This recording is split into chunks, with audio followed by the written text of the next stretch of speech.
12 women quit. The 13th wasn't even hired. Up on the 62nd floor, Chicago's most feared mafia boss had already driven away a dozen professional caretakers like they were disposable side characters. One got locked in a closet, another ran after he casually asked how to bury a body. Everyone thought Tyson Kane was the problem, nobody could survive. Then a delivery girl walked in, saw him bleeding on the floor, and did the dumbest, craziest thing possible. She stayed. And that one choice? It didn't just change his life, it detonated a war inside the mafia itself. 12 women accepted the position. 12 women fled before the 12th day. The 13th wasn't even there for the job. She was just bringing him his meal. She was the one who stayed. Now, Chicago's Gold Coast keeps people the way a bank vault keeps secrets, sealed away high above the city where no one can see the darkness inside. And Tyson Kane was the most volatile secret on the 62nd floor. At 36, he was built like the very trouble he courted. So tall that elevators felt small around him, so broad his bodyguards seemed like they belonged to a lesser man.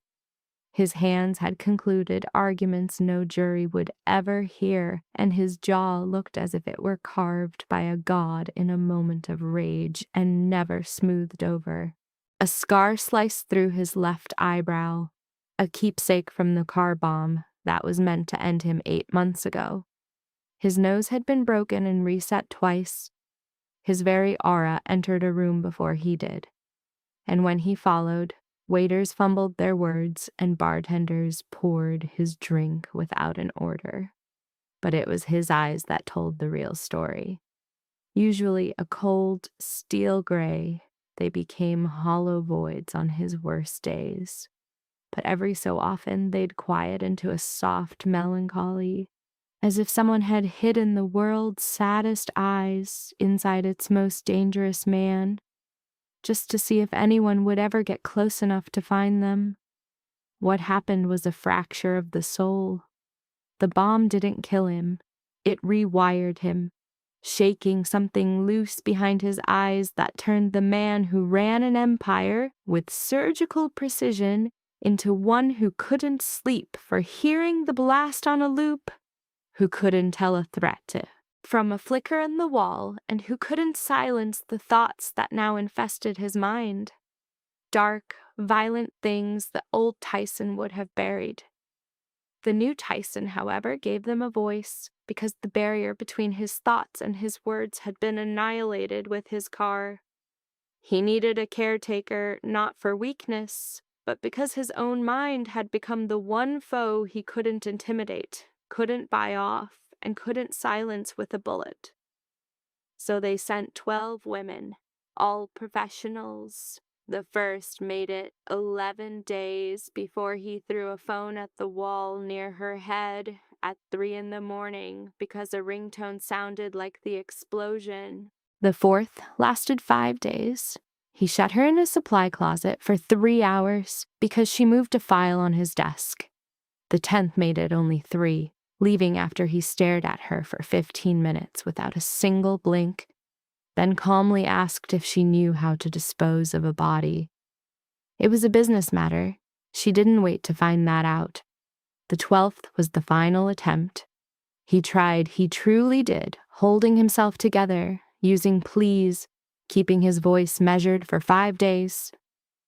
On day 6, the storm broke. He destroyed the kitchen, accusing her of poisoning his food.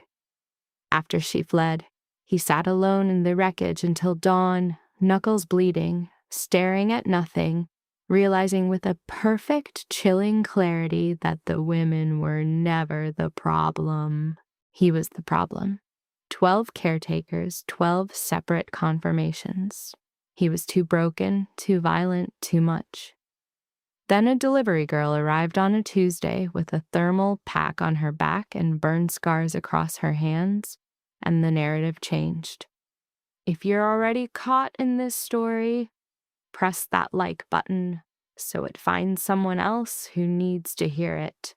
Share it with a friend who believes the one we need finds us when we least expect it, and subscribe to be here for the next part. Now let us go back to that Tuesday night, to a worn-out electric bike parked before the most luxurious building in Chicago. and to a woman named Baylor Finch, who stepped into a dark penthouse, saw a dangerous man bleeding on the floor, and, instead of running, did the one thing 12 professionals hadn't considered. She simply stayed. Baylor Finch was 27, but she carried a weariness that should have been foreign to the young, an exhaustion born not from a lack of rest, but from bearing so much weight for so long that her very soul had forgotten what it felt like to be light. She navigated Chicago's streets on an old e-bike for 3 shifts a day, mornings to the corporate towers, afternoons to the high-rises on the Magnificent Mile, and nights to the Gold Coast penthouses where $300 meals were ordered and then ignored. A culinary school graduate from Pilsen, she once dreamed of her own restaurant, but that dream died alongside her mother's stage 3 cancer diagnosis. From that moment, every cent Baylor earned vanished into the void of medical expenses. Her mother passed 2 years ago, but the debt remained. $47,000 hung over her head like a slowly descending ceiling. Baylor lived beneath it in a 350-square-foot studio where the kitchen was 4 steps from her bed and the only view was a brick wall. At night, after her shifts, she catered small events, a birthday for 15, an office lunch for 20, work that paid just enough to send something extra to Pearl each month. Pearl Finch, 19 and a college freshman, had a slight limp from a difficult birth their mother always blamed herself for, though it was never her fault. Pearl needed a corrective operation that year, and her voice over the phone was always deceptively bright, as if her sister wasn't riding through the city at 10 o'clock at night, hands scarred from kitchen accidents and legs so tired they could barely remember the route home. For 3 straight months, twice a day, Baylor delivered food to Kane's penthouse and never once laid eyes on the man. She knew only the security in the lobby, the staff at the elevator, and the caretakers, all 12 of them. Each had a different face, but the same haunted look as they took the food, the look of someone just waiting for the last straw. They confided in her without being asked. When people are drowning in fear, they need to talk, and the delivery girl was a safe harbor, here and gone fast enough to listen without being swept away. The third caretaker told her he'd made her cook his breakfast 4 separate times. The 7th said he used the security cameras to monitor her calls. The 9th confessed to one nearly peaceful night, only to have him slam the table the next morning, demanding to know why she wasn't afraid of him, insisting her calmness must be part of a plot. Baylor took it all in without judgment, offering only a silent nod. She had 2 shifts left and no time for the tragedies of the rich. Yet she noticed one detail the caretakers had all missed, a detail visible only to someone who had sat by a hospital bed, watching a loved one refuse to eat. The food containers always came back with their contents barely disturbed. Not once in a while, but every meal, every day, for 3 months. Baylor knew what this meant. She had seen it in her mother's final days. Her mother hadn't hated the food itself. She had hated the solitary ritual of eating from a tray in that sterile room with an empty chair across from her. People who are sick don't just refuse food, they refuse the profound loneliness of eating by themselves, because to eat alone is to admit you are disappearing and no one is there to see you go. Baylor saw those untouched meals returning every night and thought, the man on the 62nd floor wasn't just refusing food. He was fading away, and no one was staying long enough to witness it. She didn't realize yet that she would be the one, not on that Tuesday. She took a piece of cloth from a kitchen towel, wrapping it around his hand, tying it with the steady confidence of someone who had dressed 1,000 wounds. And Tyson Kane sat on the floor of his ruined kitchen, letting a complete stranger tend to his self-inflicted injury without a single word. Not because he gave permission, but because the event was so far beyond his comprehension, he couldn't react in time to stop it. He watched her, not in the way he had watched the 12 before her, with that cold, calculating gaze, searching for the slightest hint of betrayal. He watched her the way a man observes something entirely outside the scope of his experience, like someone seeing rain for the very first time. Unsure what to even call the water falling from the sky. Her care had no motive. There was no employment contract, no salary, no one issuing orders. She simply stepped across the broken glass, turned on the water, and did what was needed, as if it were a reflex, not a choice. And Tyson didn't know how to respond to a person who was driven not by money or fear, but by an instinct for kindness. "What do you want?" he grated, his voice a raw sound. Not a host's inquiry, but a challenge from one who knew visitors only came for coin or blood. "I'm the girl who brings the food you don't touch," Baylor replied, her eyes downcast, studying the cloth around his hand, watching for red to bloom. "How would you know I don't eat?" "Because every box is as heavy coming back as it was going out. For 3 months. You keep a tally." "No need," Baylor said, and then her gaze lifted, meeting his for the first time. "I can tell by the weight alone." A stillness settled over Tyson, not the violent quiet that preceded his rage, the kind his previous caretakers fled from. This was the hush of a man cut by a truth so simple it slid past all his defenses and touched the part of him that could still register pain. For 3 months she had come to his door, a ghost he never noticed, but she had seen him wasting away. She knew he was fading. It wasn't a fact she was paid to know, merely one she recognized from another life, from lifting uneaten meals from her own mother's nightstand. Food untouched was not a sign of distaste. It was the mark of a soul left alone for too long. He looked at her, and inside a mind fractured and tangled by the blast, where the line between real and unreal had dissolved into smoke, a single thought took shape with shocking clarity. "Do you want to be caretaker number 13? The filter that once stood between his mind and his mouth had been destroyed 8 months prior." So the question escaped his lips before his mind could register its own insanity. The most reckless of many reckless things he'd uttered in the last 8 months. Baylor held his gaze, then looked down at her own hand, still pressing the cloth to his. Between her fingers rested a sliver of glass from the plate he had shattered. It was small, sharp, and poised in her palm like a choice waiting to be made. "You ask this of the one holding a weapon to your pulse." Then something shifted on Tyson Kane's face. It was not a smile.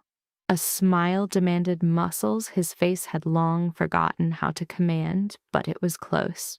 Dangerously close. It was like a door sealed shut for 8 months that had begun to vibrate on its hinges. Not opening, but for the first time, no longer bolted. Bennett Shaw observed the entire exchange from the kitchen doorway. He had served Tyson for 15 years. He had seen 12 qualified women enter this apartment only to flee, and not one had ever caused such a tremor on his employer's frozen features. The delivery girl rose, retrieved the shard of glass, and let it fall into the trash. She offered only one sentence before turning to leave. "I'm no caretaker, but you should have your dinner. It's cold now, but it's an improvement on your refrigerator, which holds nothing of substance. Therefore, anything is an improvement." She vanished into the elevator. Tyson sat on the cold kitchen floor, a towel wrapped around his hand. And for the first time in 4 months, he opened the box. He ate. The food was cold and without flavor, but still, he ate. Bennett offered no words. None were needed. He simply committed the name on the receipt to memory. Baylor Finch. Bennett Shaw contacted her the next morning, just before her first delivery. Baylor cut him off before he could finish his offer. "No," she stated, her voice flat. The decision already settled in the lonely hours of the night. The answer at 3 a.m. was the same as the answer at 7. "I deliver meals. I don't babysit a crime lord." Bennett's tone was unsurprised. He quoted a salary 8 times her current wage. It was a figure that would make anyone from Pilsen forget to breathe. Baylor admitted to herself it had done just that for a moment, before reason took hold again. Still no. She disconnected, got on her old e-bike, and rode to Lincoln Park with a breakfast order, as if the call had been a dream. The next day there was no call. She believed it was over. Wealthy men had limitless options, and a girl from Pilsen was not someone to be pursued twice. She was mistaken. On the 3rd day, she returned to her studio after her shift, her body aching, and found an envelope on the table. Pearl had accepted it from a messenger, leaving a small, cheerful note beside it. Inside was a file detailing her mother's hospital debt. Every page, every charge, every installment Baylor had bled for over the last 2 years was documented, with the final total printed in bold. $47,000. It stared at her like an unwelcome guest who refused to leave. Within the file was one of Bennett Shaw's business cards with 4 lines written on the back. "Mr. Kane will erase all of this. No repayment, no strings attached. You only have to try for 2 weeks." Baylor sat on her bed, staring at the number, hating herself because the first emotion that rose in her was not anger but relief. A treacherous flicker of hope, because for the first time in 2 years, someone offered a way to make the burden disappear. She hated the feeling, knowing too well that nothing was ever free, especially from the world Tyson Kane inhabited. She knew that to accept was to step into a spiral with an exit she did not control. Men like him didn't forgive debts out of kindness. They did it so that you would owe them something that could not be counted in dollars, which is when the debt truly begins. But Pearl needed surgery that year. The doctor had warned that delaying past her 20th birthday would have its effectiveness. Pearl would turn 20 in November, and $47,000 of old debt was piled upon $40,000 for the new procedure. Baylor worked 3 shifts a day, but mathematics is indifferent to effort. Math only acknowledges the result, and the result was not enough. She called Bennett back at 11 that night. He answered on the first ring, as if he had been waiting, and perhaps he was. 2 weeks, Baylor said. No more. 2 weeks, and I walk away, and you will never look into my private life again, because next time, I won't be so polite. Bennett was quiet on the other end, a short, professional silence that offered no assurances. He had hired the 12 women before her, and each one of them had spoken some version of that line. And everyone of them had been gone before the 2 weeks had passed. He did not tell her she would be different. He simply said, "I will send a car for you tomorrow morning at 8. Baylor hung up. She looked at the file on the table, then at Pearl's closed door on the far side of the studio. She listened to her sister's even breathing and told herself that 2 weeks was not long enough to change anything. She was wrong. For the second time in 3 days, the car arrived at exactly 8 in the morning, a black SUV with tinted windows. the type Baylor had only seen in movies or gliding through the Gold Coast while she pedaled past, wondering if the people inside knew the price of a gallon of milk. She carried 2 bags of groceries from the Pilsen market. 4 months of deliveries had taught her that the refrigerator on the 62nd floor was a museum of decay, not a pantry. And she had no intention of cooking with ingredients that had a longer history than some of her relationships. The elevator opened directly into the penthouse. This time it was filled with daylight. The Chicago sun streamed through floor-to-ceiling windows. Baylor finally saw with clarity what she had only sensed in the darkness of that Tuesday night. The penthouse was an overt statement of waste. Italian marble covered the floors. The furniture had been chosen for its price, not for comfort. A heavy silence was woven into the very fabric of the place, as if the air itself was paid to be quiet. But Baylor was indifferent to the living room, the dining room, or the skyline view a magazine would pay a fortune to capture. She walked straight to the kitchen and stopped short. This kitchen featured Calcutta stone counters with delicate gray veins running through the white surface like rivers on a map. It had a 6-burner gas range she knew was handmade in France. It was the kind her culinary teacher once displayed on a screen saying, "This is the stove you will never afford, but you must know it exists." There were double ovens, a copper hood, a built-in wine wall, and everything was covered in a fine, even coat of dust that settles on things that are never touched. Baylor laid her hand on the stone, her fingers tracing a gray line with the reverence a musician shows a concert piano they know they will never own, but whose value they feel in every note. She opened the oven.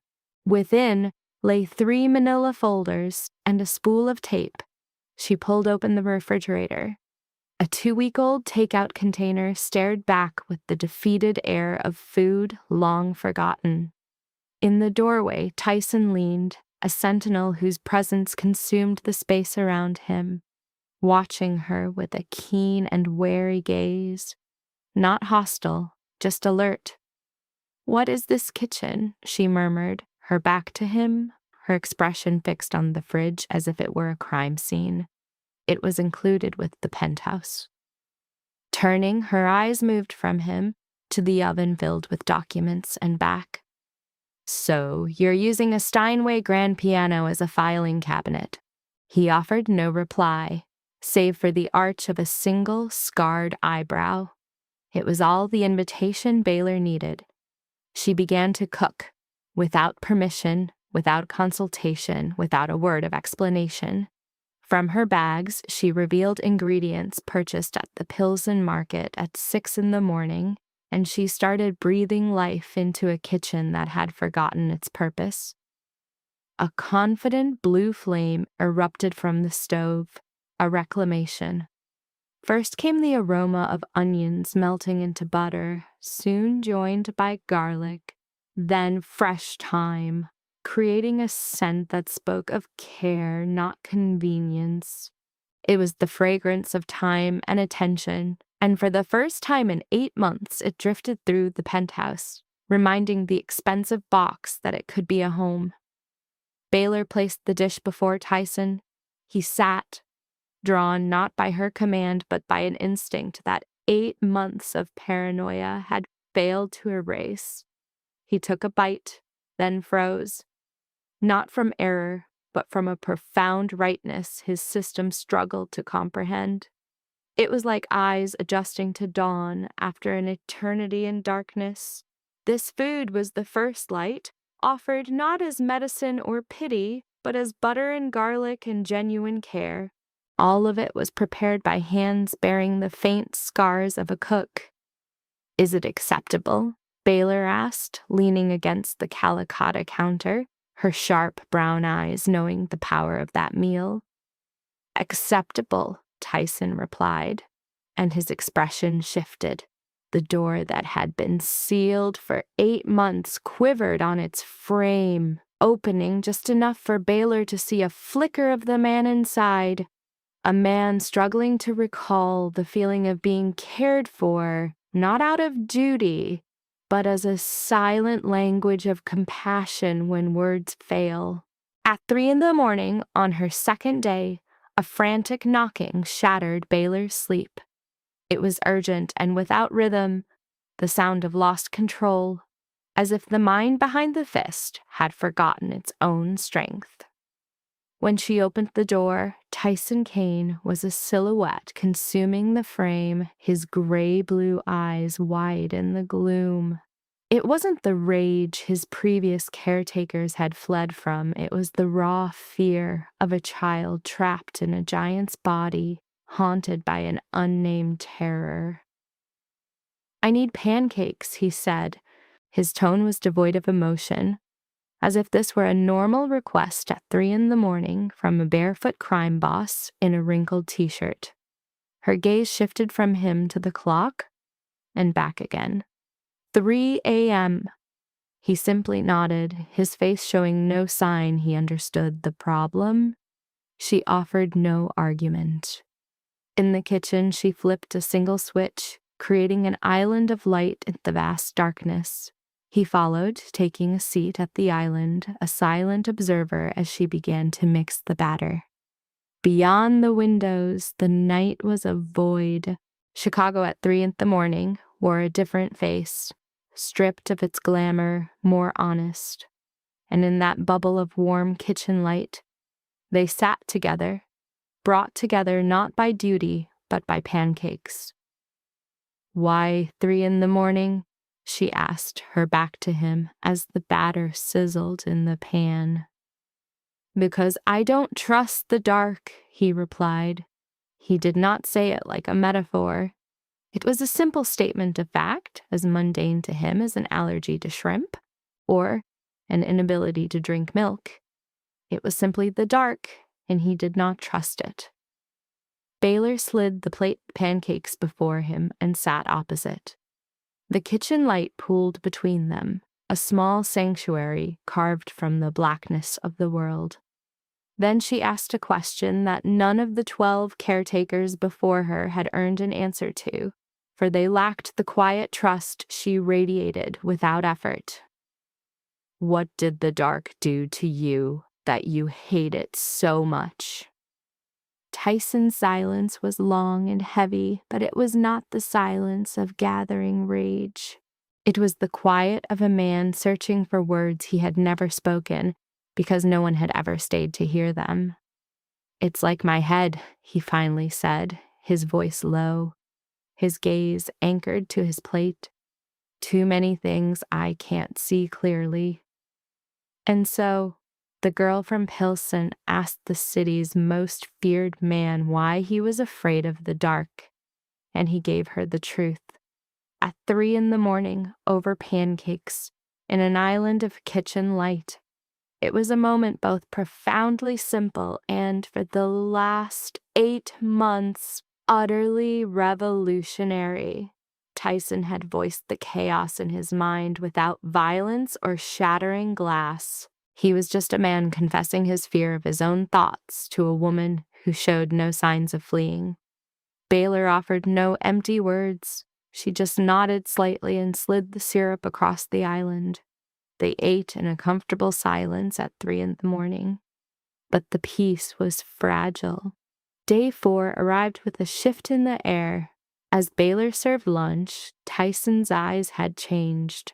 The paranoia had returned, the same look the 12th caretaker had seen just before the kitchen was destroyed. "Taste it first," he commanded. His voice was level, but his eyes were a tempest. "Every dish. You taste it first." Baylor recognized it for what it was, the sickness speaking, not the man. She had known this confrontation was inevitable. His damaged mind was a tide, and the paranoia had just crested. Methodically, she took up her fork. She tasted the meat, chewing deliberately. She sampled the vegetables. She sipped the sauce. Her movements were unhurried, measured, and calm. It was not a performance, but a genuine calm born from years of taking her mother's medication first to soothe a troubled mind.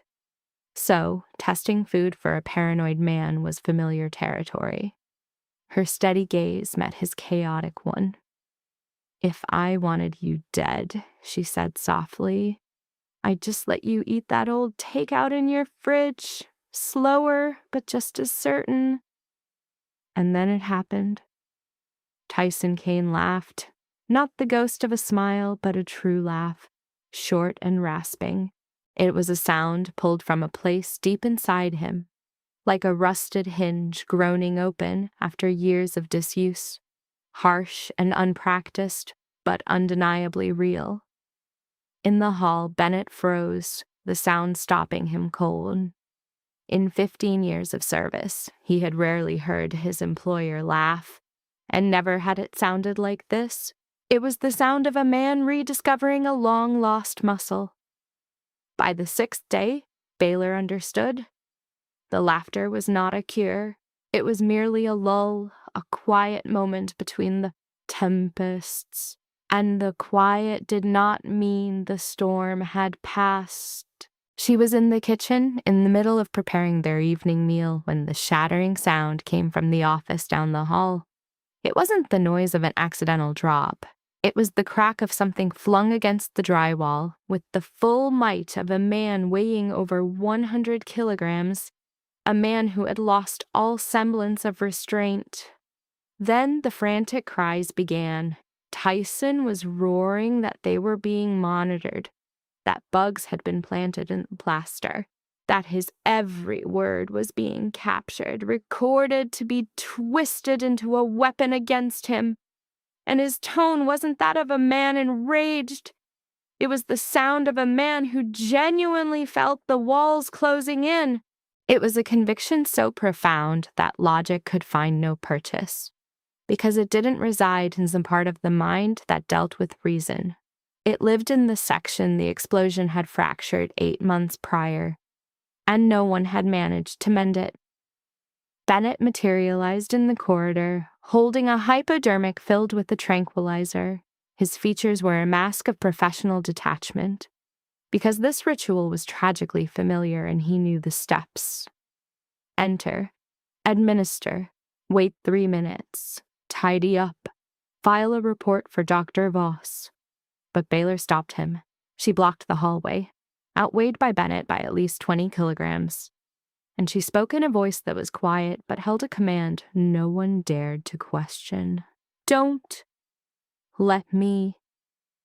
Bennett stared at her as one might stare at someone offering to walk willingly into a lion's den while the gate hung open and the beast within was bellowing. She offered no explanation. She crossed the threshold into the chaos. Documents lay strewn across the carpet. A laptop was a mangled wreck against the baseboard. A bookcase tilted precariously, and Tyson was in the center of it all, his back to her. His shoulders were drawn into knots of tension, his breathing so ragged she could hear it from the doorway. She said nothing. She lowered herself to the floor 2 meters from him, with her spine pressed to the wall, and she remained perfectly still. Tyson pivoted, looking at her with a gaze fixed on a place far beyond that room, eyes that held no recognition of her, no recognition of the office. They saw nothing but danger in every shadow, for that was all his mind would allow him to see. Yet she remained there, unmoving. 1 minute passed, then 2, then 3 minutes of thick quiet, broken only by his breathing and the ticking of a wall clock that had miraculously weathered the storm. Then Baylor started to talk. Her tone was soft and steady, like someone comforting a feverish child in the dead of night. Not so the child would grasp the words, but so the child would feel the presence of another soul and understand they were not abandoned. She spoke of her mother, not the woman she'd been in health, but her mother in her final fading days. Those last nights in the hospital when the opiates could no longer hold back the agony, and her mother's pain was so great that she would scream, the sort of cries that were no longer language, just raw, primal sound, the noise a human body makes when agony has surpassed the limits of vocabulary. And Baylor at 15, then 17, then 20, then 25. Remaining by her mother's bedside, night after night, powerless, because there was nothing left to be done, no more medicine she was permitted to give, no phrase she could utter to make the hurt recede.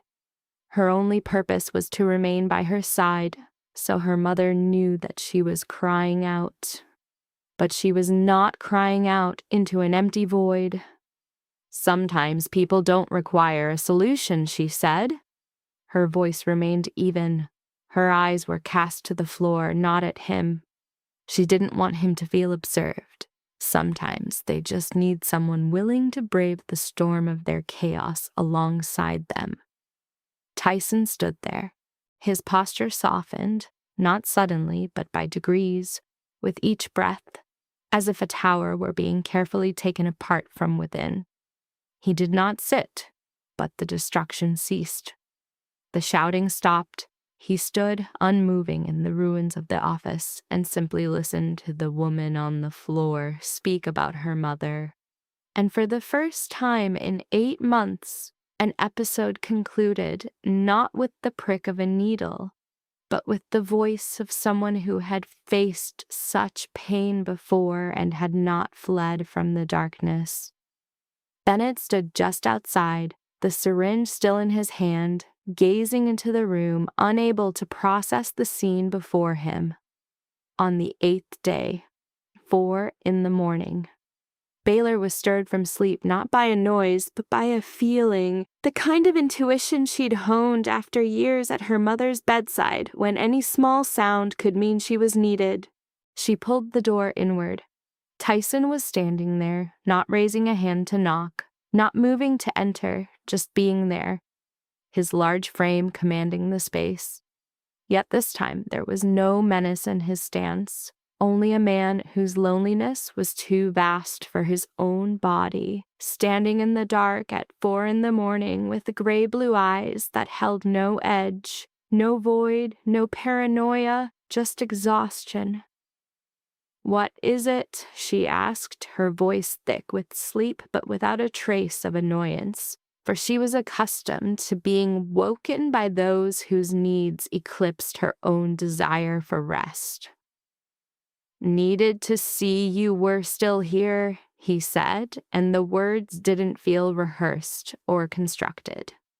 It simply tumbled from his lips the way all things did, since his internal filter was gone, raw, unvarnished, with no barrier between thought and speech.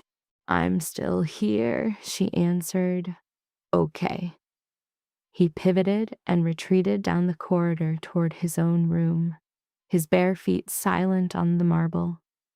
And Baylor remained in her doorway, her eyes following his retreating form as it was swallowed by the shadows. The head of the Chicago outfit, ensuring at 4 a.m. that the one person who had not abandoned him remained. And it struck her that of all the terrifying things she had seen in that penthouse, none was more unsettling than the city's most powerful man standing outside her door in the night, petrified of opening his eyes to an empty home once more. The 9th day brought Franklin Kane to visit his nephew. He emerged from the lift into the penthouse, his arrival unheralded because he possessed his own access code, an entitlement reserved for the one who had previously controlled it all before passing on the title. And his entrance made it plain he still saw the penthouse as his domain, regardless of what the legal documents declared. Franklin Kane was 62 years of age, Slender, not tall, wearing an impeccable gray three-piece suit, his silver hair neatly slicked back. And if you passed him in the street, you might think him a tenured professor or a partner emeritus from a law firm, the kind of man you would trust implicitly with the keys to your life. He came bearing flowers, a bouquet of white lilies in crisp paper from the florist on Oak Street, placing them at the dining table with the tender air of a kinsman deeply concerned for his nephew's welfare. And his smile was so genuine that had Baylor not been armed with prior knowledge, she would have believed him.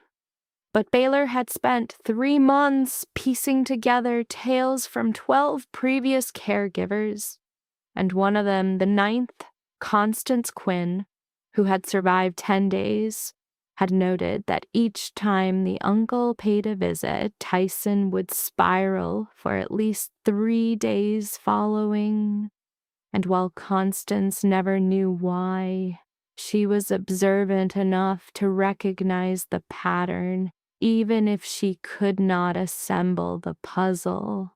Baylor observed as Franklin Kane moved through the living room, clasping Bennett's hand with the firmness of one who had once held the reins and had not forgotten the feeling, before settling beside Tyson on the couch to inquire about his condition in a gentle, patient tone, the kind of patience held by someone with no need to rush, for he understood that time was his ally. Then his eyes fell on Baylor, not a glance, but a meticulous appraisal from her head to her feet, with the cold, assessing stare she knew instantly, for she'd seen it on merchants taking stock in a storeroom, deciding what was valuable and what was disposable. He asked who Baylor was in a civil tone, and Bennett responded before she could speak. "She is the new caregiver." And Franklin simply nodded, smiled, and said he was delighted his nephew had someone to see to his needs. And his palm rested on Tyson's shoulder in a gesture a stranger might mistake for warmth. But Baylor saw for what it was, a mark of possession. His visit lasted a mere 20 minutes. He spoke gently. He inquired about the medicine, his sleep, about Dr. Voss. Each inquiry was sensible. Each inquiry was considerate. And each inquiry sent a deeper chill through Baylor, for she was raised in Pilsen, where people were direct with their animosity, and she had never trusted a man who concealed a blade with a pleasantry as much as she trusted one who brandished his weapon for all to see. Tyson said nothing the entire time. He remained perfectly still, his gray-blue gaze locked onto his uncle, unblinking. His entire frame was drawn taut like a high-tension wire strained to its breaking point, and Baylor saw he wasn't preventing an outburst because he was composed. He was preventing an outburst by consuming every last reserve of his inner strength. Franklin Kane departed. The lift doors slid shut, and Tyson finally fractured. Not in the way he had on the 6th day, not in a shower of shattered objects. Not with a roar of fury, it was far worse. He rose, faced Baylor, and his eyes, those gray-blue eyes she had seen in so many states these last 9 days, cold, vacant, weary, and almost gentle when he neared a smile, now contained a look she had not yet witnessed. Pure, unadulterated terror. It was a primal fear, not the phantoms conjured by his broken mind, but the tangible dread of a man facing a true monster, uncertain if he had the sanity left to confront it. "Take nothing from his hand," he warned, his voice a low, desperate whisper, as if pushing the words through a closing gap.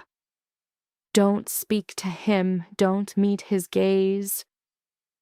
Baylor almost asked why, but Tyson had already vanished into his room, the click of the door sealing them off. The ensuing silence was more deafening than any scream that had ever echoed in that high-rise. Bennett's light touch on her elbow guided her toward the balcony. a space free of listening devices and watchful lenses, where only the 62nd floor wind and the afternoon sky bore witness. And on that balcony he revealed the truth, his voice the low, measured tone of a man who had guarded a secret for too long, a secret she now needed to hear to stay alive. Tyson's father, Frank's own brother, passed away when Tyson was 26. Frank seized control of the enterprise for 10 years, then surrendered it to Tyson, not by choice, but because a council vote had gone against him. 8 months ago, the vehicle Tyson was in had erupted in flames on Lakeshore Drive. The official report called it an equipment malfunction. Bennett knew better. His own discreet inquiries led him to a garage, a business secretly held by Frank, where the car was last maintained. Not enough for a conviction, but more than enough for Bennett. Frank was simply biding his time. He didn't need to try to end Tyson's life again. He just needed Tyson to appear unstable enough for the council to cast him out. Then Frank would secure his victory, and the entire empire would return to his grasp, as if it had never been gone. Bennett met Baylor's eyes, and in that moment, she saw a flicker of what looked like genuine concern in a man she believed was incapable of it. "You are the one thing he never planned for," Bennett stated. "Tyson is improving. That's the last thing he wants." Baylor stood there on the 62nd floor, the Chicago wind whipping at her face, and gazed down at the sprawling city, a miniature perfect world below, and she knew. She was no longer just a caretaker for a troubled man. She was caught in the crossfire of a silent war she never enlisted in, couldn't fully grasp, and from which she could not escape without being marked. In this life, once you know a secret, you are never allowed to unknow it. And Baylor Finch now knew. 2 weeks drifted by in unspoken tension. The silence wasn't from forgetting, it was from the shared knowledge that speaking of the deadline would force an answer. And that answer was infinitely more tangled than it was the night Baylor had told Bennett. 2 weeks, that's it, from her apartment in Pilsen. The penthouse had transformed, not with the abruptness of a renovation, but with the quiet way a soul gradually inhabits a place that had only ever held a hollow presence. The kitchen was now a place of daily life. The 6-burner stove was no longer cloaked in dust, but bore the marks and scents of cooked food. On the balcony of the 62nd floor, Baylor cultivated herbs, basil, thyme, and rosemary in small containers from a Lincoln Square garden shop. The sheer absurdity of life blooming in the penthouse of a crime lord was a thought she chose to set aside. Tyson was eating, though not without his struggles. Some mornings the plate before him was an adversary. Some lunches, he insisted she taste the food first, his paranoia returning in unpredictable waves. But he was eating, an achievement none of the 12 women before her had accomplished. At night, he permitted her to sit in the living room while he attempted to rest, not in his chamber, not by his side, but just beyond the door, reading by the glow of a lamp. And the quiet awareness of someone else being awake nearby seemed to soothe his fractured mind just enough for him to find brief periods of rest. They were never long, but they were something. Then, late one evening near the close of the 3rd week, Baylor saw him by the living room window, looking down upon the city. He wasn't standing guard as he did in his paranoid states, not scanning the streets for threats, but gazing at something so immense he seemed lost in its scale, unsure of his own place within it. The lights of Chicago were a sprawling electric tapestry beneath him, a million luminous points connected by arteries of concrete he once commanded. Now from the 62nd floor, he looked down, not as a king, but as an exile. Baylor knew that stance intimately. It was the posture of the lonely, watching a world that spun on perfectly fine without them. 12 of them left, he said, his back still to her, his voice as still as dark water. There was no resentment, no pity, just a number he had tallied and stored away with all the other figures he could not erase. I kept count. Baylor moved to stand a few feet behind him, her gaze following his out over the glittering expanse. She did not say they left because he was too shattered, too volatile, or too much to handle, because while those things were true, they were also pointless, and she was not one to waste words on things that served no purpose when a deeper truth was available. "I'm not here because you need someone," she said, her tone steady. But just under that calm, a slight tremor persisted, a thing she refused to let break the surface. "I'm here because I finally found a place where the weight of my own baggage doesn't seem to inconvenience anyone." Tyson turned his head to look at her then. She kept her eyes on the room. This apartment, so absurdly vast, with its impossibly high ceilings and the oceans of empty space that one man, alone for 8 months, could never hope to fill. "There's enough room in here," she continued, her voice softening, as if the words were more for herself than for him. "For all the broken pieces we both carry." Encoded in that phrase was $47,000 in medical bills, a mother lost, a sister needing an operation, 3 jobs a day, hands scarred by kitchen burns, and a dream of a restaurant she had buried alongside her mother. She spoke of all these things without uttering a single one, using only the words broken pieces.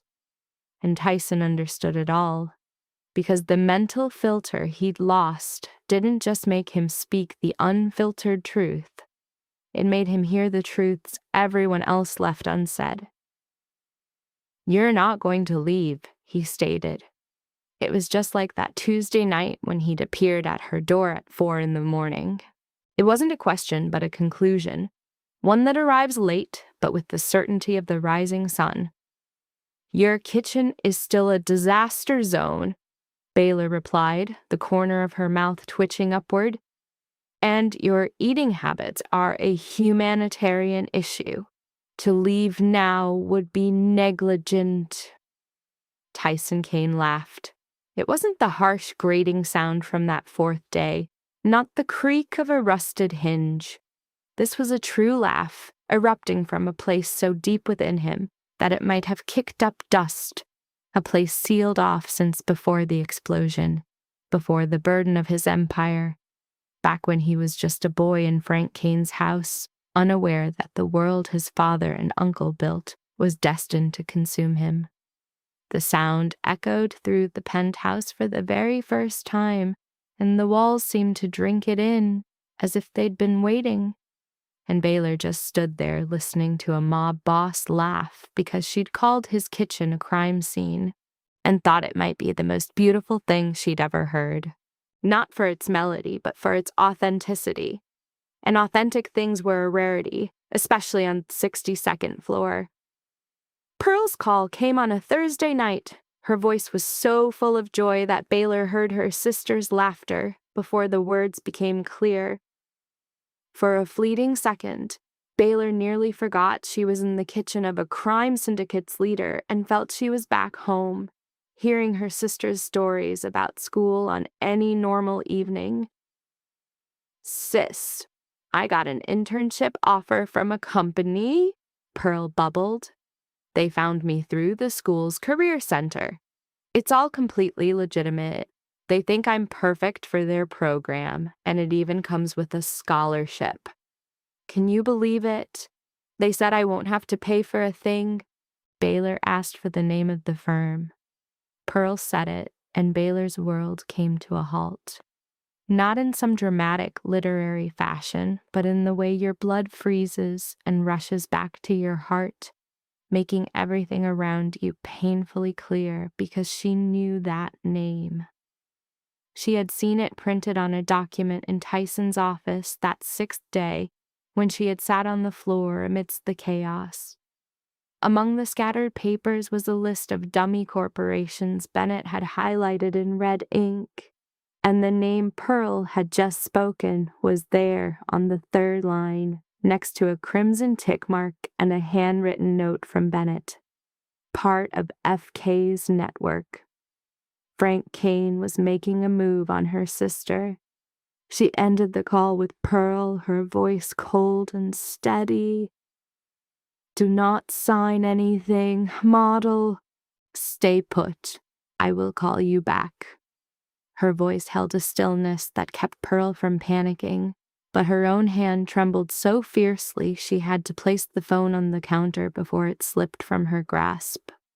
She found Tyson in the living room, seated on the couch, gazing into the void, that familiar state where his mind hovered between worlds, not quite present, but not lost to paranoia either. It was the space Dr. Voss termed his new baseline. Bennett simply called it less of a crisis. As Baylor stood before him, he glanced up, and for the first time in the 3 weeks she'd been there, he registered an expression he hadn't seen before. It wasn't fear or anxiety. It was rage, a clean, focused fury, more perilous than chaos because it had a target. Your world has now brushed against my sister, she stated, her voice steady and sharp as glass. I tolerated the 3 a.m. disruptions. I tolerated the destruction. I tolerated sampling your food before every meal. I sat with you on the floor of your wrecked office and spoke of my dying mother just to bring you peace. But Pearl is not a part of this deal. Pearl never agreed to this life. She is a student, trying to have a normal existence with a bad leg and a sister who brings food in place of a mother. And if your darkness consumes her, I won't be here tidying your kitchen. I will walk away, and I will take your sanity with me. Tyson's gaze met hers, and something shifted. It wasn't the slow groan of a rusted hinge. It was the sharp flick of a switch. His gray-blue eyes, which had been lost in that hazy, indistinct fog, snapped into focus, cold, lucid, and absolute. They were the eyes Bennett hadn't witnessed in 8 months. The eyes of the man who once commanded an empire with surgical precision before an explosion ripped it all away. Tyson rose to his feet. In that moment, his presence flooded the living room just as it had once dominated every space he entered. It wasn't his size. It was an aura of power, the kind wielded by a man who knows his own danger and feels no need to conceal it. Bennett, he said, his voice quiet yet cutting through the silence of the penthouse like a razor. Bennett materialized from the hall in under 3 seconds. His speed was not due to proximity, but to the command in that voice, the voice of his former boss. A sound Bennett hadn't heard in 8 months, but recognized as instinctively as a soldier knows the call to arms, even 10 years after his service. Pearl Finch, student, Tyson specified, naming the exact university though Baylor had never mentioned it, revealing that some part of his fractured mind had been silently mapping the people who were important to her. Protect her 24/7, effective immediately, nobody gets close to her, nobody speaks to her, nobody lays a hand on her. Bennett's gaze darted from Tyson to Baylor and back again. A flicker of disbelief crossed his face, quickly suppressed. In 15 years, Bennett had never known Tyson to authorize protection for anyone but himself, not even once. Yet here he was, ordering a guard for the delivery girl's sister. speaking with the authority of the man everyone believed had perished on Lakeshore Drive 8 months prior. Bennett gave a curt nod and vanished. Tyson turned his gaze to Baylor. "No one will touch your sister," he declared. This was no gentle assurance. It was the vow of a man who would bend reality to his will, using methods the normal world forbade, but which his world fully permitted.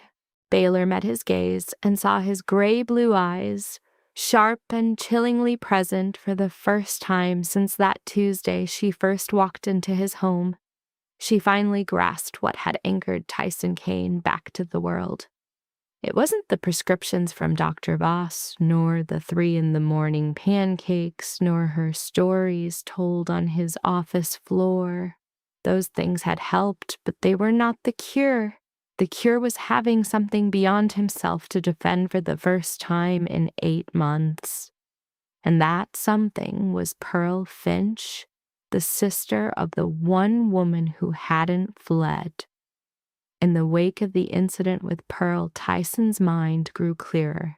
Not whole, not a permanent return of his old self, but the periods of light between the shadows lengthened.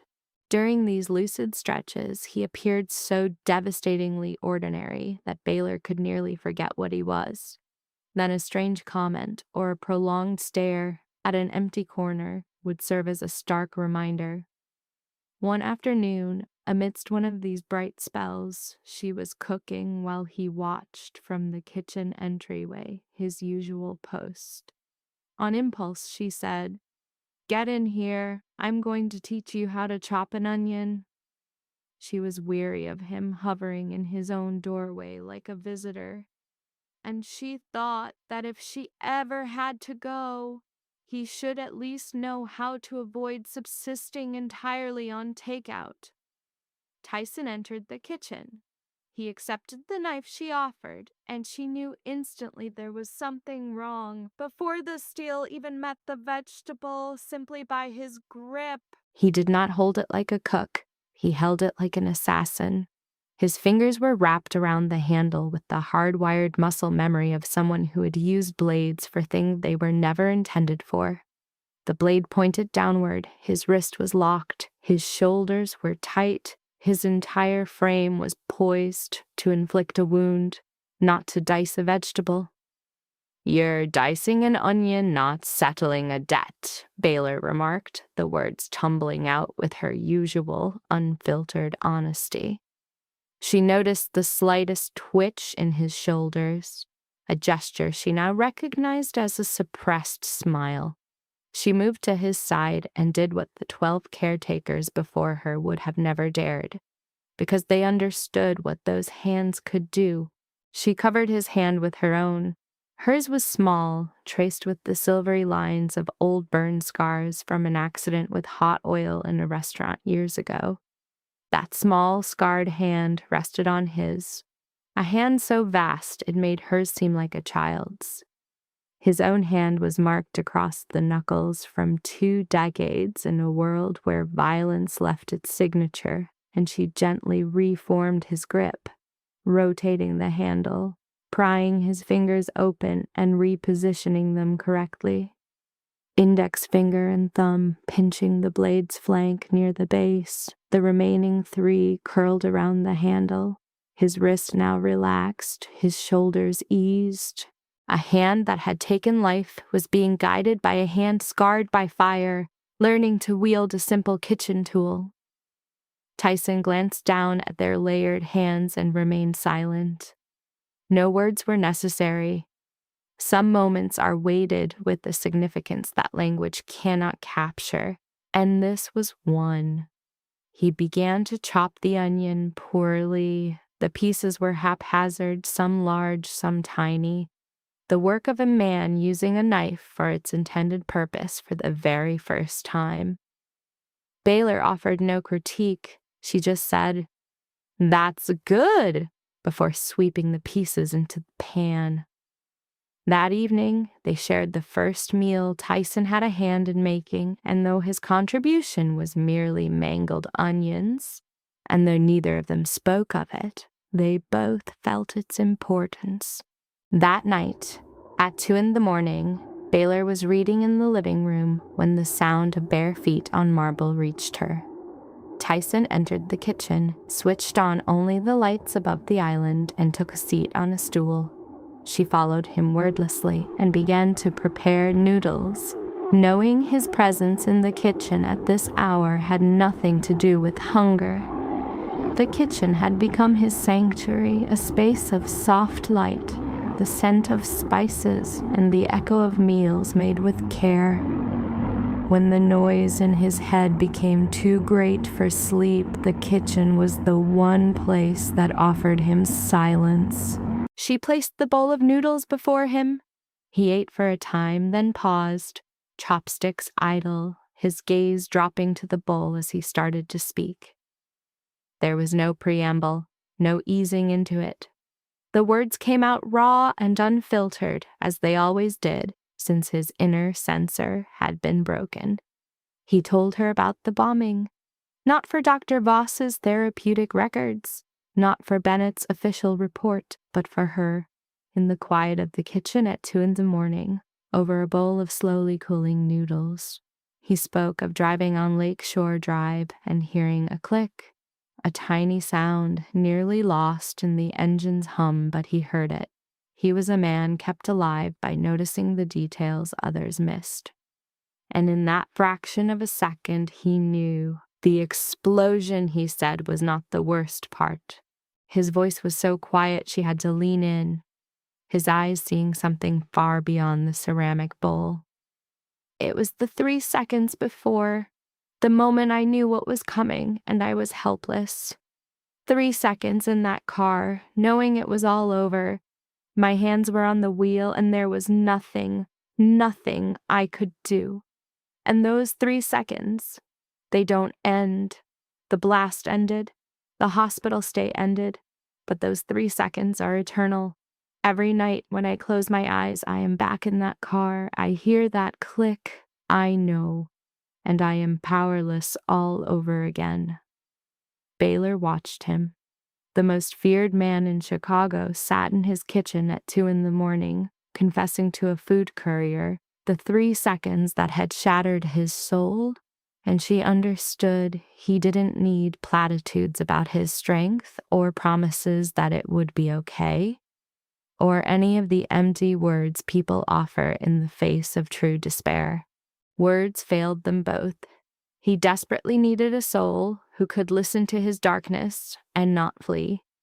So she extended a hand, placing it over his on the table.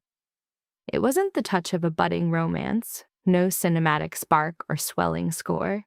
It was the steady, grounding hold she'd given her mother in a sterile hospital room, a silent vow. I am here. The shadows are deep, but you will not face them by yourself. Those 3 seconds have passed, she whispered, her palm still warm against his. Survival is not the struggle. The real battle is convincing yourself you have the right to live on. Tyson met her gaze, and in his eyes, something shifted.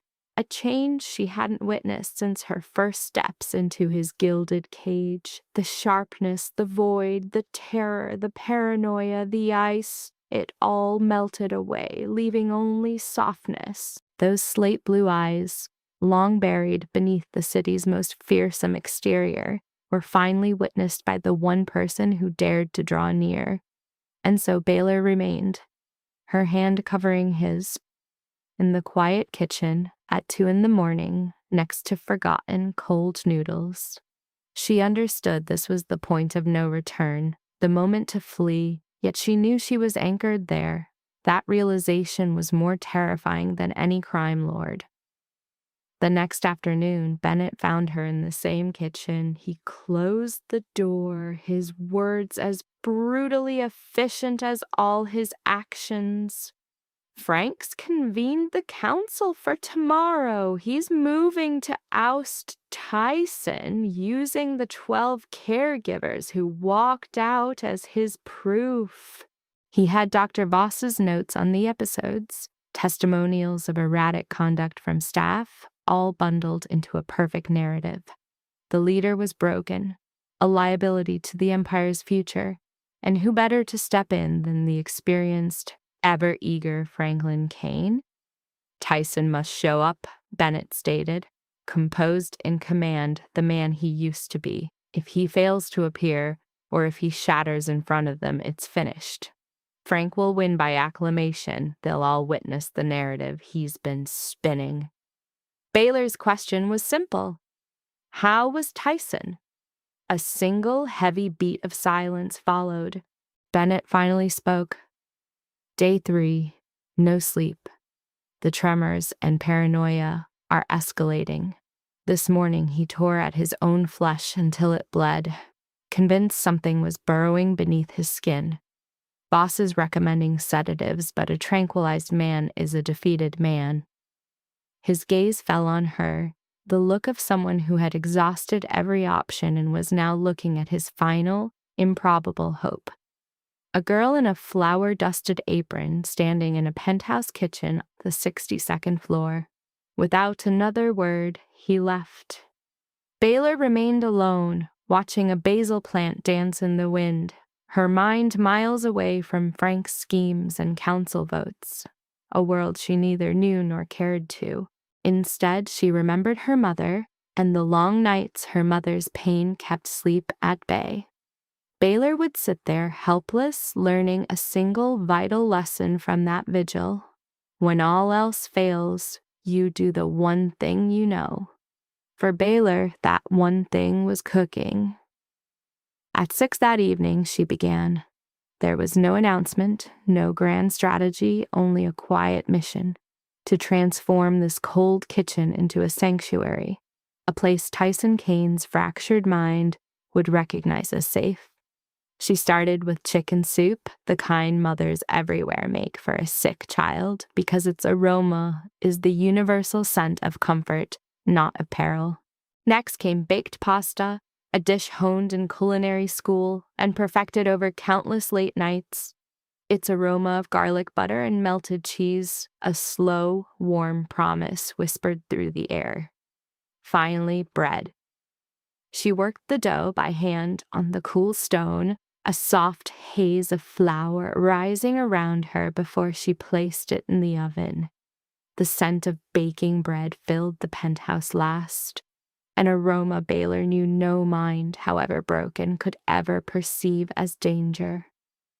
Because the smell of freshly baked bread is the scent of home, and home means safety.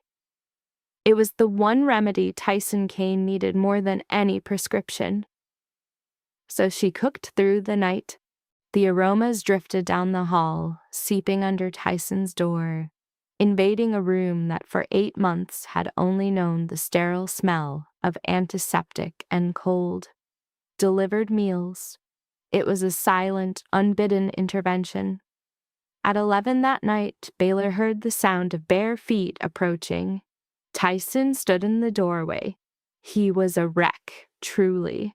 3 days without rest had gouged shadows beneath his eyes, and a fine tremor in his hands was betrayed by his tightly clenched fists. But he was there. He had left his sanctuary of pain. He had been lured by the scent of safety, a primal instinct that not even the blast had been able to extinguish. Baylor offered no platitudes about sleep or the coming dawn. Words he already knew were meaningless. She simply placed a plate before him.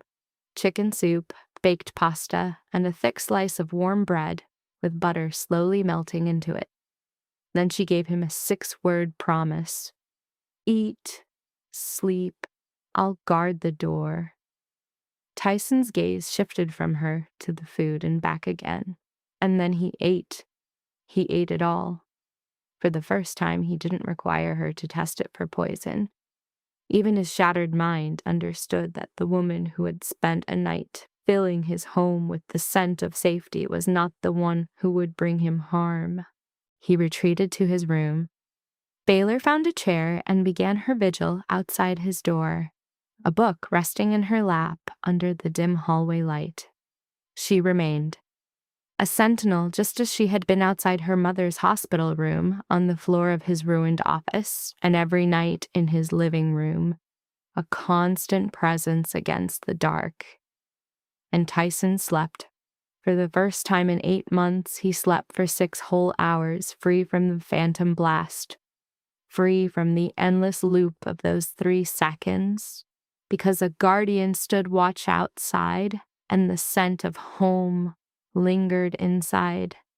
Together, those 2 simple things accomplished what no doctor could: safety. At 7 that evening, Tyson Kane strode into the boardroom. The 12 men at the oak table fell silent in unison, as if the world had suddenly lost its sound. For the first time in months, he was clean-shaven, revealing a jawline that looked chiseled by a divine, furious hand, unyielding and absolute. He was dressed in the black 3-piece suit Bennett laid out, a suit that didn't whisper of wealth but declared ownership over it, and his gray-blue eyes held a look Bennett hadn't seen in 8 months but knew immediately, sharp, cold, and utterly focused. His gaze swept over them all, and each man felt it like a cold hand turning the page of his own secret file. Just 12 hours before, he was a trembling wreck in his kitchen, after 3 sleepless days with bloodied hands. None of them knew. Only Baylor and Bennett were aware, because Tyson Kane had never forgotten the one truth the explosion couldn't erase. Power is perception, and he needed this room to perceive strength. Frank was seated at the far end, the self-appointed head at the table, the orchestrator. As Tyson entered, Frank offered a smile, the pained, concerned look of a loving uncle doing what he must for the family.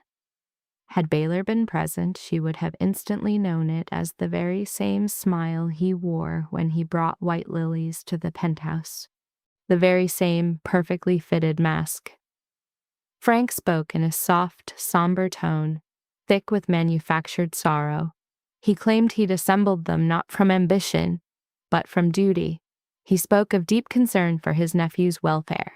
He insisted the organization's stability must trump any personal bonds. He cited the 12 departed caregivers and the doctor's reports concluding Tyson was unfit to rule. He then suggested a temporary shift of power until Tyson was well. The address took 4 minutes, a masterclass in manipulation. When he concluded, a palpable silence fell, the kind that fills a room when powerful men weigh their allegiances and calculate their odds. Tyson remained seated. He leaned back, his hands resting calmly on the table with an almost insolent ease. When he finally spoke, his voice held none of the fury from the office, none of the desperation from the night the 12th caretaker fled. It was level and keen, like the edge of a freshly sharpened razor, cutting the silence without effort. "My Uncle Frank is concerned about my health," he began, the word itself a dripping accusation. "For that, I am truly grateful. But before this council casts its vote, I have a single question for you all. Just one." His gaze, a shard of gray-blue ice, moved from man to man, settling finally on Frank. "Who can tell me why the car I was driving that day, the car that nearly became my tomb, was last serviced at a place secretly owned by Uncle Frank?" The room did not grow quiet. It died.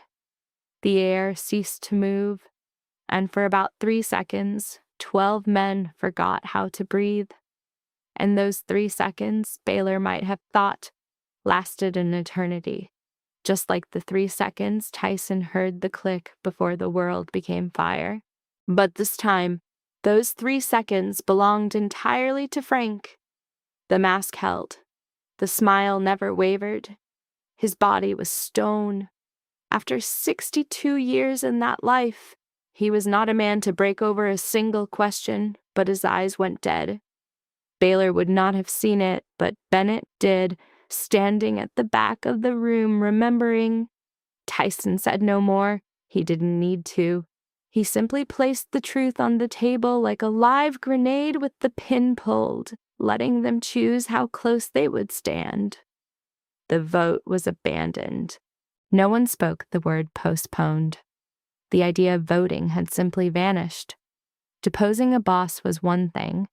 Deposing a boss who just implied his rival tried to murder him was another. No one wanted their name on the wrong side of that ledger. Frank left after Tyson, his back straight, his smile perfect. But he left, and that was all that mattered. 4 levels below, in the parking garage, Baylor Finch sat in Bennett's black SUV, her knuckles white from gripping her own thighs. Bennett's phone was on the dashboard, speaker active, and she had heard it all. She heard Frank's plea. She heard the suffocating silence. She heard Tyson's question delivered in a flat, sharp tone she'd only heard of in stories.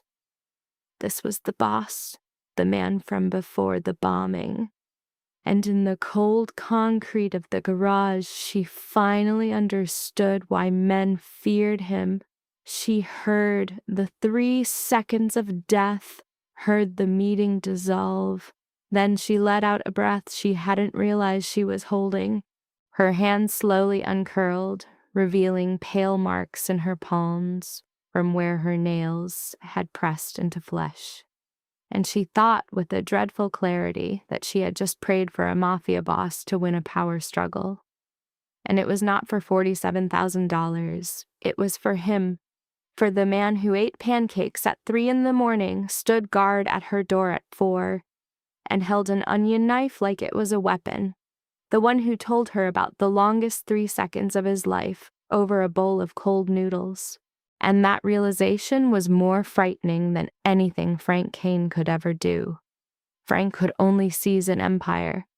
But this feeling, this could seize her soul. Frank made his move 3 days later. He was not a man who lost and retreated. He was a man who lost and overturned the entire game board.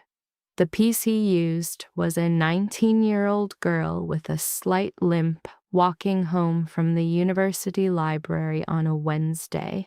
The guard Bennett assigned to Pearl received a forged message to redeploy that she was already safe. A fake directive sent through the genuine system because Frank, the former boss, still held keys no one had thought to take away. As the guard departed, Pearl vanished at the 4-block walk home, a walk that took her 15 minutes, and 15 unprotected minutes was all the time Frank needed. Bennett called Baylor at 6 p.m. with 2 sentences. Pearl never made it to her dorm. We're looking. In the penthouse kitchen, the world under Baylor's feet dissolved. Not in some dramatic flourish, but for real. The air in her lungs felt thin, useless. Everything around her grew distant and meaningless. Only one thing mattered: a girl with a damaged leg, lost somewhere on Chicago's streets. She had already lost her mother, watching her fade day by day. That pain taught her an incredible endurance. But it also revealed the one thing she could never survive: losing Pearl. Pearl was the reason for the delivery shifts. Pearl was the reason she took $47,000 from a killer. Pearl was the reason she remained in this gilded cage. Pearl was all she had left. Without her, Baylor Finch had no reason at all. She found Tyson in the living room. Bennett had already told him he was on his feet, not sitting but standing, his entire frame drawn as taut as a bowstring, and those gray-blue eyes held that cold, lucid focus she had seen before. But this was deeper, harder, more dangerous. The first time was a warning, this time was a promise of action. Baylor stood before him and did not cry, or beg, or scream. She was utterly silent. and her silence was more harrowing than any noise the 12 caretakers before her had ever made. This was the quiet of someone at the absolute bottom, using every last fragment of energy simply not to fall. Tyson looked at her and did something he had never done in his 36 years, something his world forbade. He apologized. "I'm sorry," he said, the 2 words leaving him like a foreign language spoken for the very first time. It was a language he'd never had to speak. "I'll get Pearl back. Not because you work for me, but because you stayed. I owe you something money can't repay." 40 minutes later, Tyson, Bennett, and 4 others were in 2 black SUVs racing south.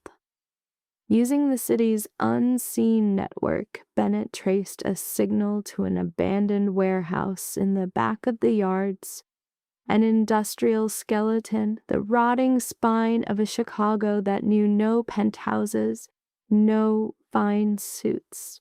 Tyson entered that warehouse with Bennett right behind him, and Bennett, who had stood by him for 15 years, realized the man walking into that building was new. This wasn't the fury of the past 8 months. This was a lucid, purposeful danger. He was in complete control, moving with the precision of the man he used to be, but driven by something that man never had. A reason that had nothing to do with empire, but with the sister of the woman in the penthouse, waiting for him to bring Pearl home. What took place at the warehouse needs no detail. It is enough to say Pearl was found in a back room. Her hands were tied, but she was unharmed. She was frightened, but she was whole. And the men who took her would have a long time to regret accepting Frank Kane's offer.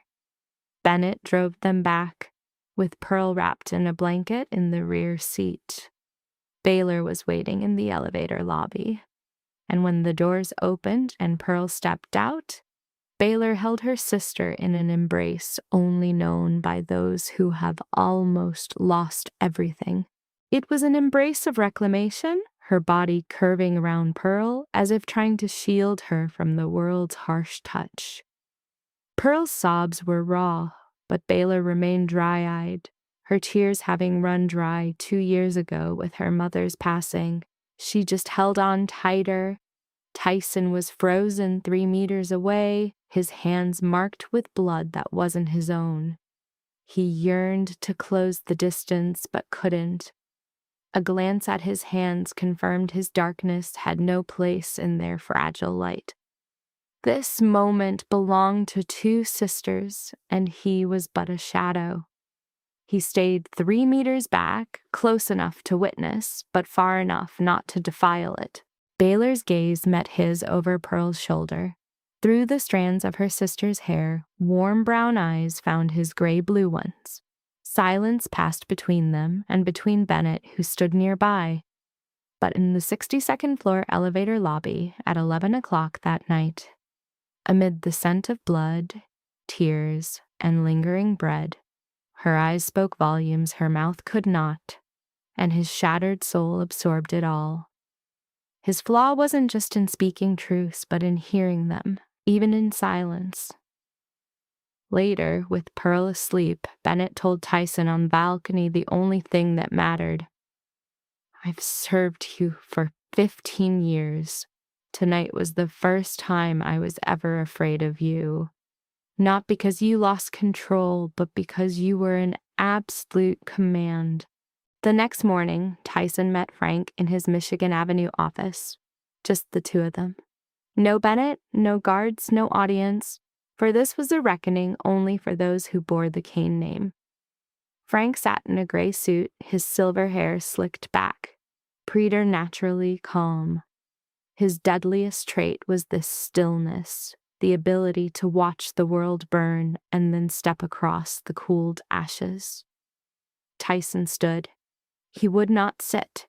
He needed Frank to look up at him, because in their world, the one looking up is the one who has lost. He placed an envelope at the desk, holding the proof. Service records from Frank's garage, 8 months of Bennett's witness statements and the log proving the false alert to Pearl's bodyguard had been sent from a device under one of Frank's shell companies.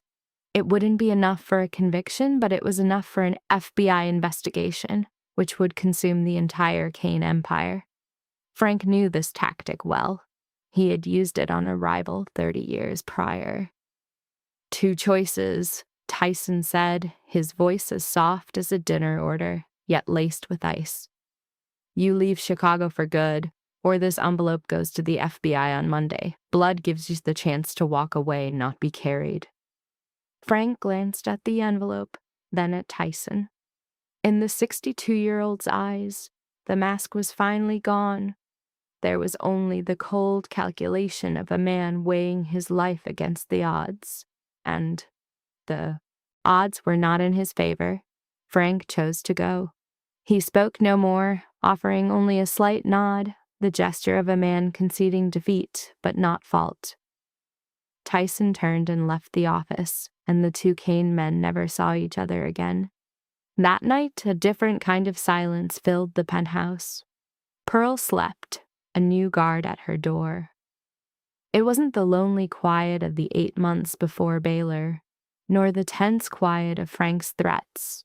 It was the calm after the storm, the kind of quiet where the air hangs heavy with the scent of rain, where everything is soaked but still standing. Baylor was washing dishes, because no matter what world had just ended, no matter who was saved, no matter which uncle was exiled by his nephew, dishes still needed to be done. Baylor Finch was the type to restore small orders after a great chaos to keep herself from shattering. Tyson entered the kitchen. She knew his footsteps now, could tell them from anyone else's. His were heavier, slower, more deliberate when he approached her, as if every step was a conscious decision, not a reflex. He stood behind her, his silence familiar. She'd learned it was a silence of searching, for words came to Tyson like water in a desert, rarely, and of immense value. You stayed, he said. I told you I would, she replied without turning, her hands in the water. Why? Really? Baylor turned off the tap, dried her hands, and faced him. Tyson Kane stood in his own kitchen, a place where 4 weeks ago she'd found tax files in the oven. Now it showed signs of life, of her life, and his gray-blue eyes finally asked the question he had only ever asked in silence. When he stood outside her door at 4 o'clock in the morning, when he spoke of 3 seconds by a bowl of noodles, when he stood 3 meters away with bloodied hands, every moment was the same question, now spoken aloud. Because of how you held a kitchen knife, she said, like a weapon. But you let me correct you. A man who lets someone reteach him something so basic hasn't given up hope. Because you stood by my door at 4 in the morning, not knocking, just needing to know I was there. That isn't madness. That is the act of someone so lonely he fears sleep, fears waking up alone again. And because you stood 3 meters away when I held Pearl, with blood on your hands, afraid of staining that moment. A man who knows to stop at 3 meters, who looks at his own hands and chooses not to touch what he wants to protect for fear of tainting it, that man isn't the monster the 12 caretakers described. She paused, her warm brown eyes meeting his softened gray-blue ones. Under all your broken pieces, you're the kindest man I was never supposed to meet. And Tyson kissed her, or she him. They would never agree on who moved first, for the moment had no beginning. It was like rain. No one asks which drop starts the storm, for when it comes, everything falls at once. In the kitchen of the penthouse, on the 62nd floor, 2 people who had carried so much wreckage finally set it down long enough to hold each other. A month later, the penthouse was unrecognizable. Not because of renovations or new furniture, but because life had seeped into every corner in a way that money could never buy, nor designers could ever plan. It arrived with the smell of garlic in the morning, with the dusting of flour on the calicotta counters that Baylor let sit. It came in the sound of Pearl's laughter on video calls from her new apartment, a place she had moved into 2 weeks earlier, bright and open, a place for someone learning to walk again. Pearl had begun physical therapy, and each week she sent a video of her legs on the machine, every step stronger than the last. Baylor watched them in the kitchen, then put her phone down and resumed cooking, because to watch too long meant tears, and Baylor Finch did not cry before noon. The penthouse kitchen was alive now, fulfilling its purpose. The balcony's few herb pots had become a garden.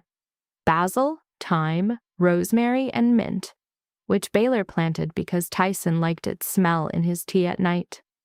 He had never drunk tea before, but maybe he loved the scent because it was the first thing he smelled each morning, a fragrant promise that she was still here. Every noon, the bodyguards would line up at the kitchen door, for Baylor always made too much and hated waste. And somehow, Bennett Shaw, the cold and quiet operative, was always at the front of the line. He'd cite security for his early arrivals, a thin pretense they both saw through. The true reason lived inside the food container he clutched like a shield. Tyson's afflictions lingered. There were nights lost to wakefulness. There were moments the paranoia returned, fixing his gaze on an empty corner or coaxing out strange words Dr. Voss would note with worried professionalism. But now, when he rose at 3 a.m. and entered the kitchen, he was no longer alone. She would be there, sleepy-eyed and hair unkempt, asking what the shadows whispered tonight, her tone as mundane as if inquiring about the chance of rain, as if she were asking about his choice for breakfast. That simple normalcy was a remedy no pharmacy could ever dispense. Their arguments were storms, frequent, loud, and fierce, the collision of a man with no filter and a woman who never backed down. She'd protest the legion of cameras, he'd counter with her refusal of a bodyguard for market trips. She'd lament his diet of too few vegetables. He'd decry the balcony's transformation into a jungle of herbs. Yet these conflicts were never laced with cruelty. They were vital and loud and authentic, the kind of dissent two people can only dare to have when respect runs deep enough to argue fiercely and then sit for dinner as if nothing had happened because the meal was too sacred to be ruined by a debate over leafy greens. 12 women had arrived and departed. 12 confirmations of the truth Tyson Kane suspected since waking in a hospital with a fractured mind. He was too broken, too volatile, too much, too far from anything the world deemed sane. He was an inferno that fire itself did not know how to handle. Then the 13th person came, and she was no caretaker.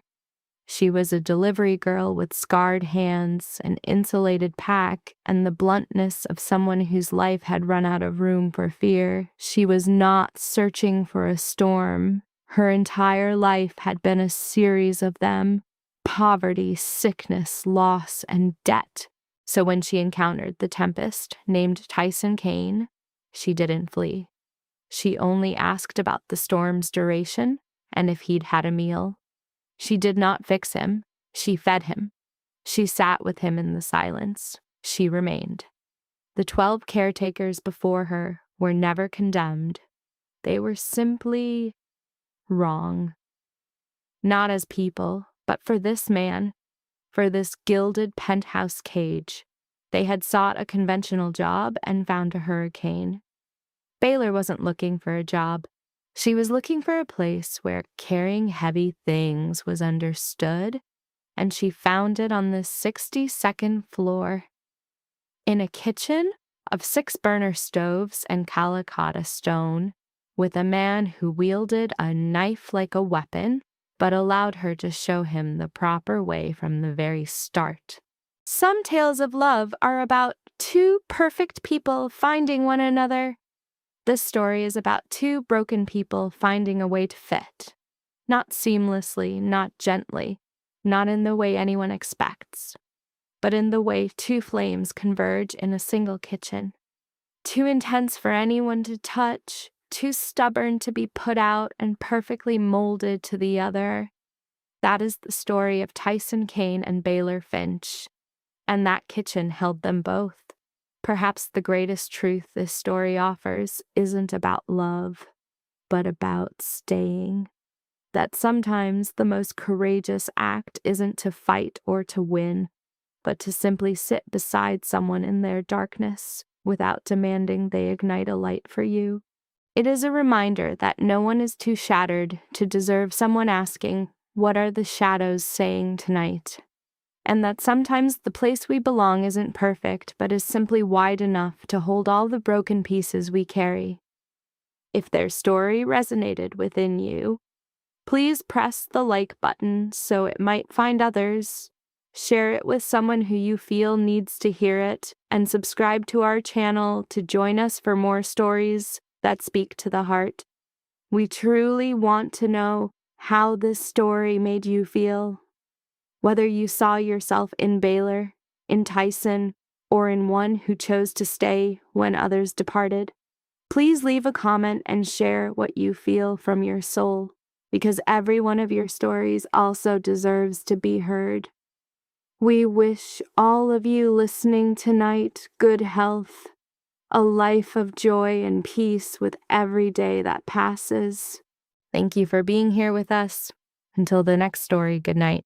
Guys, this is where the story goes absolutely wild. Everyone thought Tyson Kane was the problem, and honestly, they were not wrong. 12 caretakers walked in, 12 caretakers walked out, and each one left with the same conclusion. The man was too dangerous, too unstable, too broken to save. From the outside, he looked like the final boss. Money, power, violence, trauma, paranoia, he had the full package. But plot twist, the one thing that could reach him was not medicine, not fear, not control, it was presence. Then Baylor entered, and no, she was not some highly trained miracle therapist. She was just the delivery girl. She saw the mess, saw the silence, saw the untouched food, and realized something all the professionals missed. Tyson was not only violent, he was alone. That changed the whole game. And that is the lesson. Life keeps teaching people that pain often wears ugly clothes. A wounded heart does not always look gentle. Sometimes it looks angry, suspicious, hard to love. Most people only know how to stay close to pain when pain is polite. But Baylor understood something deeper. A person can be terrifying and still be suffering. A person can push everyone away and still be secretly begging not to be abandoned. That is why her presence hit harder than any treatment plan. She did not excuse Tyson's darkness, but she did not run from it either. She sat in the same room with it until he no longer had to fight it alone. And boom, that is the real twist. The empire, the betrayal, the violence, all of that mattered. But the biggest battle was won the moment one human being chose consistency over fear. In real life, that lesson cuts deep. People are obsessed with power, but healing rarely begins with power. It begins with patience. Not everyone deserves unlimited access to a person's life, of course, but sometimes the person everyone labels too much is actually carrying more pain than anyone bothered to measure. And sometimes the bravest act is not defeating them, it is being the first person who does not leave the room.